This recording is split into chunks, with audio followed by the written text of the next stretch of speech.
ઓમ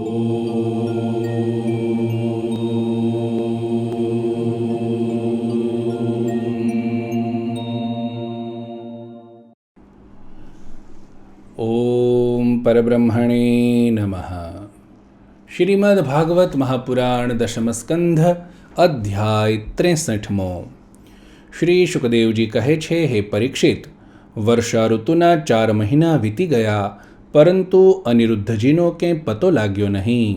તેમના ઘરના લોકો આ ઘટનાથી બહુ ચિંતામાં રહેતા હતા. એક દિવસ નારદજીએ આવીને અનિરુદ્ધજીનું શોણિતપુર જવું, ત્યાં બાણાસુરના સૈનિકોને હરાવવા અને પછી નાગપાશથી બંધાઈ ગયાના બધા સમાચાર કહ્યા. ત્યારે શ્રી કૃષ્ણને જ પોતાના આરાધ્ય દેવ માનવાવાળા યાદવોએ શોણિતપુર પર આક્રમણ કરી દીધું.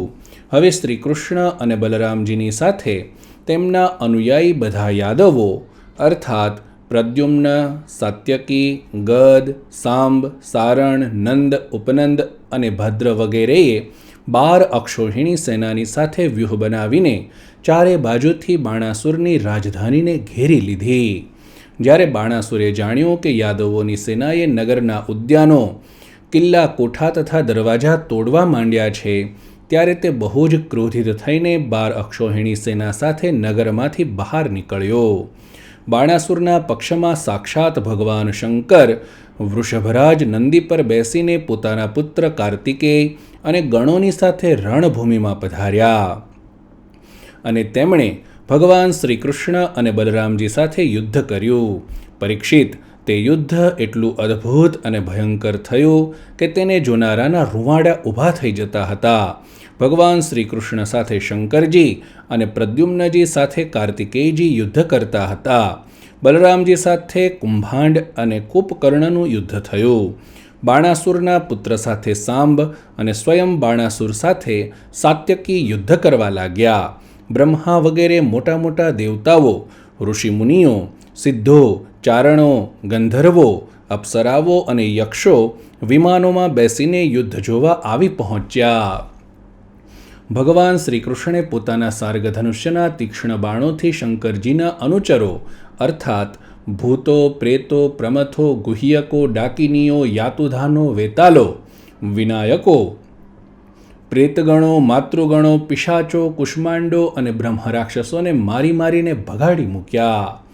પિનાકપાણી શંકરજીએ ભગવાન શ્રી કૃષ્ણ પર જાત જાતના અગણિત અસ્ત્રશસ્ત્રોનો પ્રયોગ કર્યો, પરંતુ ભગવાન શ્રી કૃષ્ણે કોઈ પણ પ્રકારના આશ્ચર્ય વિના તે બધા અસ્ત્રશસ્ત્રોને તેમના વિરોધી શસ્ત્રાસ્ત્રોથી નિષ્ફળ બનાવી દીધા.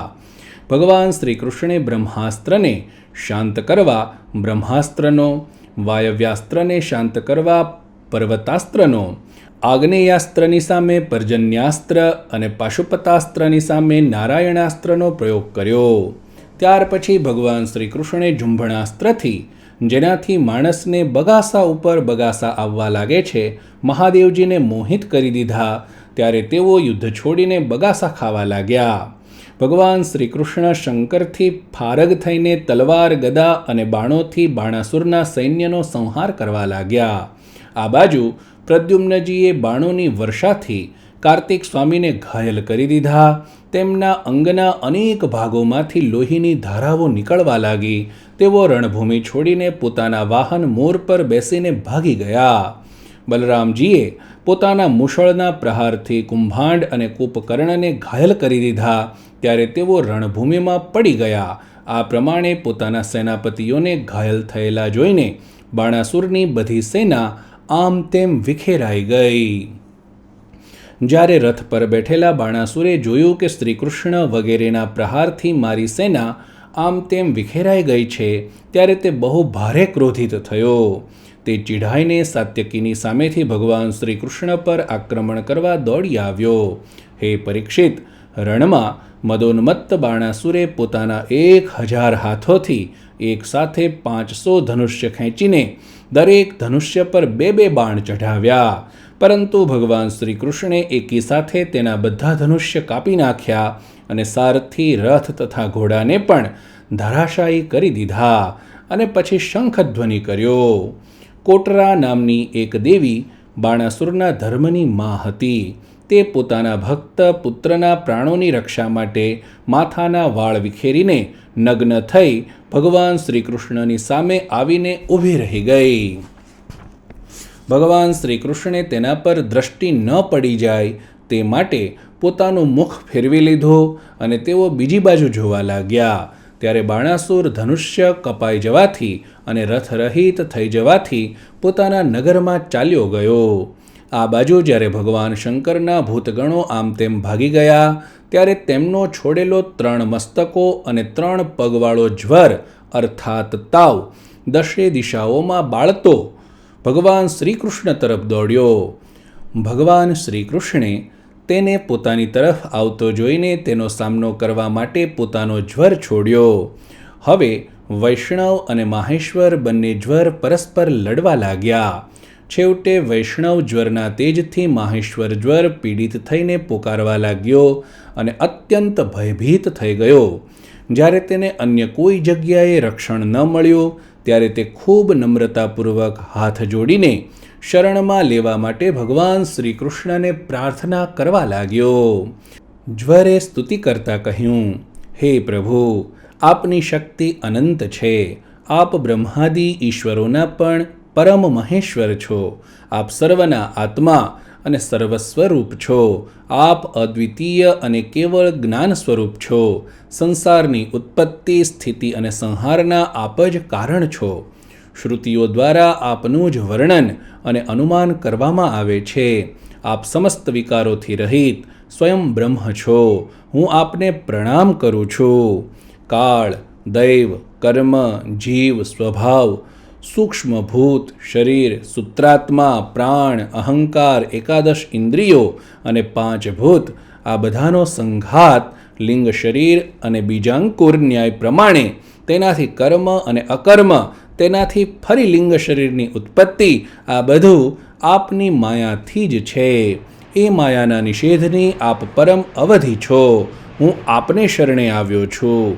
હે પ્રભુ, આપ આપની લીલાથી જ અનેક રૂપો ધારણ કરો છો અને દેવતાઓ, સાધુ મહાત્માઓ તથા લોકમર્યાદાઓનું પાલન પોષણ કરો છો. સાથે સાથે દુરાચારી અને હિંસક અસુરોનો સંહાર પણ કરો છો. આપનો આ અવતાર પૃથ્વીનો ભાર ઉતારવા માટે જ થયો છે. હે પ્રભુ, આપના શાંત, ઉગ્ર અને અત્યંત ભયાનક, સહી ન શકાય તેવા તેજ જ્વરથી હું બહુ વ્યાકુળ થઈ રહ્યો છું. હે ભગવાન, દેહધારી જીવોને ત્યાં સુધી તાપ સંતાપ રહે છે જ્યાં સુધી તેઓ આશાના ફંદામાં ફસાયેલા રહેવાથી આપના ચરણ મૂળને સેવતા નથી. ભગવાન શ્રી કૃષ્ણે કહ્યું, ત્રિશિરા, હું તારા પર પ્રસન્ન છું. હવે તું મારા જ્વરથી નિર્ભય થઈ જા. સંસારમાં જે કોઈ આપણા બંનેના સંવાદનું સ્મરણ કરશે તેને તારાથી કોઈ ભય રહેશે નહીં.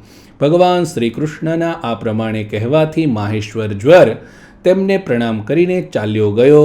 ત્યાં સુધીમાં બાણાસુર રથમાં બેસીને ભગવાન શ્રી કૃષ્ણ સાથે યુદ્ધ કરવા ફરીથી આવી પહોંચ્યો. હે પરીક્ષિત, બાણાસુરે 1000 હાથોમાં જાત જાતના હથિયારો રાખેલા હતા. હવે તે બહુ જ ક્રોધપૂર્વક ચક્રપાણી ભગવાન પર બાણ વરસાવવા લાગ્યો. જ્યારે ભગવાન શ્રી કૃષ્ણે જોયું કે બાણાસુરે તો બાણોની ઝડી વરસાવવા માંડી છે ત્યારે તેઓ તીક્ષ્ણ ધારવાળા ચક્રથી તેની ભુજાઓ કાપવા લાગ્યા, જાણે કોઈ વૃક્ષની શાખાઓ કાપી રહ્યું હોય. જ્યારે ભક્તવત્સલ ભગવાન શંકરે જોયું કે બાણાસુરની ભુજાઓ છેદાઈ રહી છે ત્યારે તેઓ ચક્રધારી ભગવાન શ્રી કૃષ્ણ પાસે આવીને તેમની સ્તુતિ કરવા લાગ્યા. ભગવાન શંકરે કહ્યું, હે પ્રભુ, આપ વેદ મંત્રોમાં તાત્પર્ય રૂપે છુપાયેલા પરમ જ્યોતિ સ્વરૂપ પરબ્રહ્મ છો. શુદ્ધ હૃદય મહાત્માઓ આપના આકાશ જેવા સર્વવ્યાપક અને નિર્વિકાર સ્વરૂપનો સાક્ષાત્કાર કરે છે. આકાશ આપની નાભી છે, અગ્નિ મુખ છે અને જળ વીર્ય છે. સ્વર્ગ આપનું શ્રી મસ્તક, દિશાઓ કાન અને પૃથ્વી આપના ચરણ છે. ચંદ્રમા મન, સૂર્ય નેત્ર અને હું શિવ સ્વયં આપનો અહંકાર છું. સમુદ્ર આપનું ઉદર અને ઇન્દ્ર ભુજા છે. ધાન્યાદિ ઔષધિઓ આપના રૂવાડા છે. મેઘ કેશ છે અને બ્રહ્મા આપની બુદ્ધિ છે. પ્રજાપતિ લિંગ છે અને ધર્મ આપનું હૃદય છે. આ પ્રમાણે સમસ્ત લોક અને લોકાંતરોની સાથે જેના શરીરની તુલના કરવામાં આવે છે તે પરમ પુરુષ આપ જ છો. અખંડ જ્યોતિ સ્વરૂપ હે પરમાત્મન, આપનો આ અવતાર ધર્મની રક્ષા અને સંસારના અભ્યુદય માટે થયો છે. અમે બધા પણ આપના પ્રભાવથી જ પ્રભાન્વિત થઈને સાતે ભુવનોનું પાલન કરીએ છીએ. આપ સજાતીય, વિજાતીય અને સ્વગત ભેદથી રહિત છો. એક અને અદ્વિતીય આદિપુરુષ છો. માયાકૃત જાગ્રત, સ્વપ્ન અને સુષુપ્તિ આ ત્રણેય અવસ્થાઓમાં અનુગત અને તેનાથી અતીત તુરીય તત્વ પણ આપ જ છો. આપ સ્વયં પ્રકાશ છો. આપનામાં જ આપની દ્રષ્ટિ છે. કારણરૂપ અને ઈશ્વરરૂપ પણ આપ જ છો. પરંતુ આપ ત્રણેય ગુણોથી વિભિન્ન વિષમતાઓને પ્રકાશિત કરવા માટે આપની માયાથી દેવતાઓ, પશુ પક્ષી, મનુષ્ય વગેરે શરીરો પ્રમાણે જુદા જુદા રૂપોમાં પ્રતીત થાઓ છો. હે પ્રભુ, સૂર્ય પોતાની છાયા એવા વાદળોથી જ ઢંકાઈ જાય છે અને તે વાદળો તથા વિભિન્ન રૂપોને પ્રકાશિત કરે છે. તે જ પ્રમાણે આપ સ્વયં પ્રકાશ છો, પરંતુ ગુણો દ્વારા જાણે ઢંકાઈ જાઓ છો અને સમસ્ત ગુણો તથા ગુણાભિમાની જીવોને પ્રકાશિત કરો છો. વાસ્તવમાં આપ અનંત છો. હે ભગવાન, આપની માયાથી મોહિત થઈને લોકો પત્ની, પુત્ર, દેહ, ઘર વગેરેમાં આસક્ત થઈ જાય છે અને પછી દુઃખના અપાર સમુદ્રમાં ગોથા ખાય છે. સંસારના મનુષ્યોને આ માનવદેહ આપે અત્યંત કૃપા કરીને આપ્યો છે. જે મનુષ્ય તે પ્રાપ્ત કરીને પણ પોતાની ઇન્દ્રિયોને વશમાં રાખતો નથી અને આપના ચરણકમળોનો આશ્રય નથી લેતો, તેમનું સેવન નથી કરતો, તેનું જીવન અત્યંત શોચનીય છે અને તે પોતે જ પોતાને ઠગનારો છે. હે પ્રભુ, આપ સમસ્ત પ્રાણીઓના આત્મા, પ્રિયતમ અને ઈશ્વર છો. જે મૃત્યુનો કોળિયો છે એવો મનુષ્ય આપને છોડી દે છે અને અનાત્મ, દુઃખરૂપ અને તુચ્છ વિષયોમાં સુખબુદ્ધિ કરીને તેની પાછળ ભટકે છે, તે એટલો મૂર્ખ છે કે અમૃત છોડીને વિષપાન કરી રહ્યો છે. હું, બ્રહ્મા, તમામ દેવતાઓ અને વિશુદ્ધ હૃદયવાળા ઋષિમુનિઓ બધી રીતે અને સર્વાત્મ ભાવથી આપના શરણાગત છીએ, કેમ કે આપ જ અમારા બધાના આત્મા, પ્રિયતમ અને ઈશ્વર છો. આપ જગતની ઉત્પત્તિ, સ્થિતિ અને પ્રલયના કારણ છો. આપ બધામાં સમાન, પરમ શાંત, બધાના સુહૃદ, આત્મા અને ઈષ્ટદેવ છો. આપ એક, અદ્વિતીય અને જગતના આધાર તથા અધિષ્ઠાન છો. હે પ્રભુ, અમે બધા સંસારથી મુક્ત થવા માટે આપને ભજીએ છીએ. હે દેવ, આ બાણાસુર મારો પ્રિય ભક્ત, કૃપાપાત્ર અને સેવક છે. મેં તેને અભયદાન આપ્યું છે. પ્રભુ, જે રીતે તેના પરદાદા દૈત્યરાજ પ્રહલાદ પર આપે કૃપા કરી હતી, તેવી જ કૃપા આ બાણાસુર પર કરો. ભગવાન શ્રી કૃષ્ણે કહ્યું, હે ભગવાન, તમારી વાત માનીને જેવું તમે ઈચ્છો છો હું આને નિર્ભય કરી દઉં છું. આપે પહેલાં તેના વિશે જેવો નિશ્ચય કર્યો હતો તે પ્રમાણે મેં તેની ભુજાઓ કાપીને તમારા નિર્ણયનું અનુમોદન કર્યું છે. હું જાણું છું કે બાણાસુર દૈત્યરાજ બલિનો પુત્ર છે, તેથી હું પણ તેનો વધ કરી શકતો નથી, કેમ કે પ્રહલાદને વરદાન આપ્યું છે કે હું તમારા વંશમાં પેદા થનારા કોઈ પણ દૈત્યનો વધ નહીં કરું. આ અસુરનો ગર્વ ઉતારવા માટે જ મેં આની ભુજાઓ છેદી નાખી છે. આની બહુ મોટી સેના પૃથ્વી માટે ભારરૂપ બની રહી હતી, તેથી મેં તેનો સંહાર કરી દીધો છે. હવે આની 4 ભુજાઓ બાકી છે, તે અજર અમર રહેશે. આ બાણાસુર તમારા પાર્ષદોમાં મુખ્ય થશે. હવે આને કોઈનોય ક્યારેય પણ ભય રહેશે નહીં. શ્રી કૃષ્ણ પાસેથી આ પ્રકારનું અભયદાન પ્રાપ્ત કરીને બાણાસુરે તેમની પાસે આવીને ધરતીનો સ્પર્શ કરીને માથું ટેકવી પ્રણામ કર્યા અને અનિરુદ્ધજીને પોતાની પુત્રી ઉષા સાથે રથમાં બેસાડીને ભગવાન પાસે લઈ આવ્યા.